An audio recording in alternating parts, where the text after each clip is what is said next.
guys, this is Blake from Mac Kiteboarding, and we're down here in Key West, Florida filming a kite looping playlist. And today we'll be covering a front roll kite loop, which is a front roll pulling on your backhand where the kite loops and you rotate in the opposite direction. So it's a really fun trick. It's a little more advanced than the other ones we've been doing here. Front roll kite loop, or also known as boogie loop.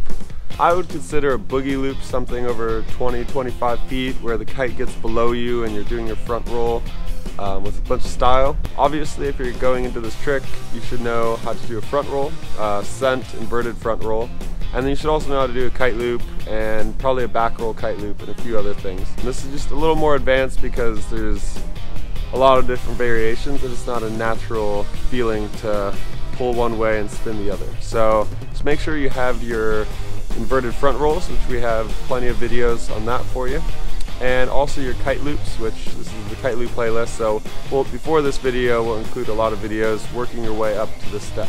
This trip, it hasn't been super windy. It's been like probably 10 to 20 at the most, so we haven't been able to do any like serious boogie loops or like 20-foot high front roll kite loops. So this is showing you how to do a front roll kite loop in lighter winds, just so you get comfortable with the feeling and the rotation of the pull of the kite and spinning against it. Really sweet trick, good feeling, and a lot of fun.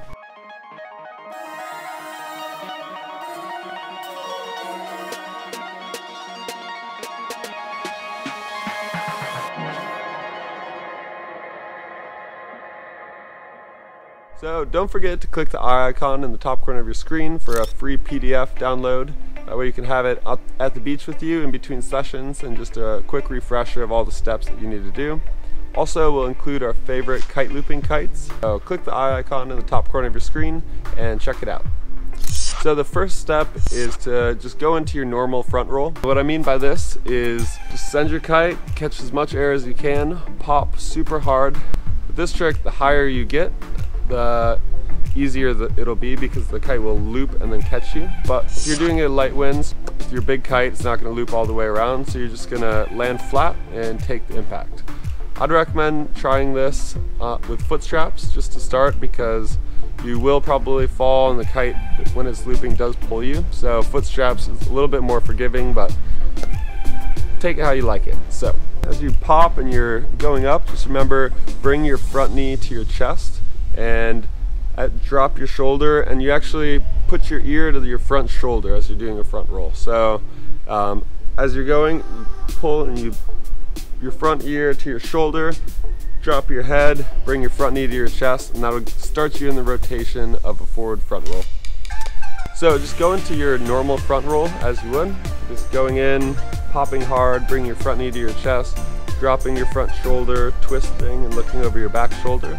What's important is that you have the muscle memory as to when you're blind and your kite's looping and pulling you, that you'll naturally be able to spin around with it and catch yourself into the landing. So muscle memory is key for this one, because you're looping one way, not able to see your landing until the very last minute, and then the kite's looping the other way. So you want your kite loop dialed in where you're nice and comfortable and confident with that, and then you also want to be able to do your front rolls so that they can mesh well together. Step number 2 is to pull hard on your backhand right as you're reaching your apex of your jump.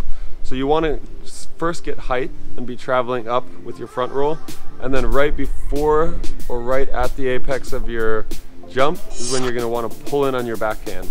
Now this is hard to be precise with because you're going to be jumping and flipping and it's hard to know exactly when your apex is, but right as you feel yourself reaching the maximum altitude that you're going to go, that's when you really crank on your front hand and you'll already have started your front roll.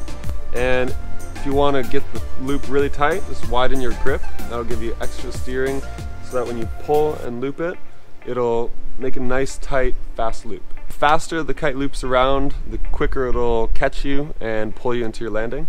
So the wider your hands are on the bar and the harder you pull, quicker it'll loop and the easier it'll be just to spin you around and get you back into your landing. So pretty much as you're going into this, you've already started your front roll. You don't want to do the whole front roll and then loop it. You want to have like half or a quarter of the way of your front roll as you're rotating in. So that way when you reach the peak, the kite loops one way and then your body flips the other way. And it's a cool thing because you're like twisting like a top and just spinning in the opposite rotation. Then the kite comes around, pulls you in the same direction you're going, and everything feels really smooth.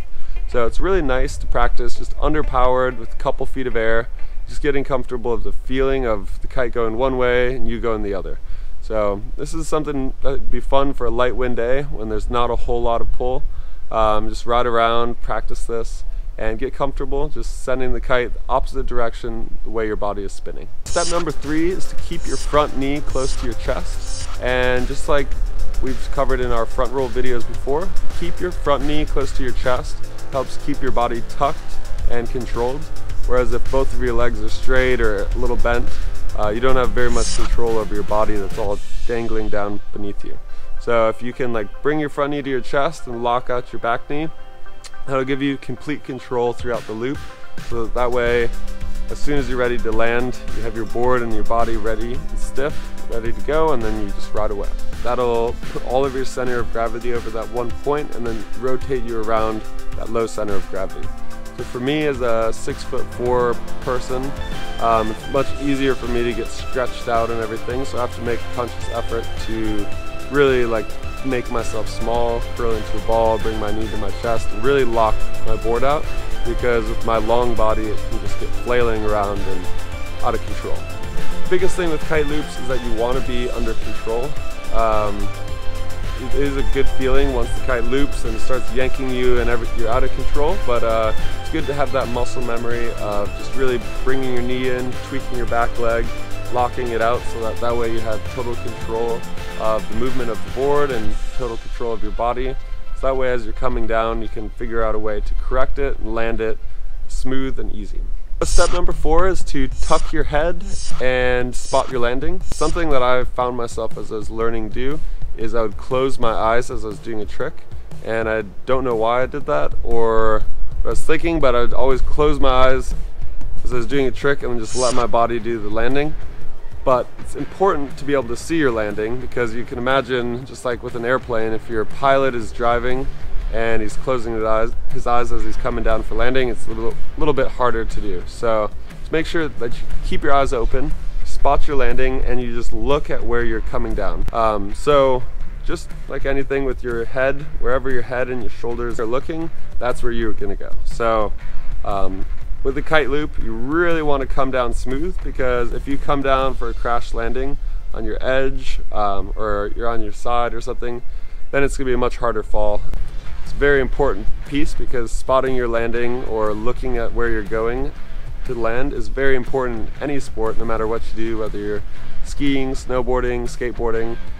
Anyone who does those sports will tell you that you have to spot your landing, and it's a very important thing. Step number 5 is to sheet out, and what this does is whenever the kite is pulled in, the wind is catching all the wind, so it's going to just keep pulling you hard downwind.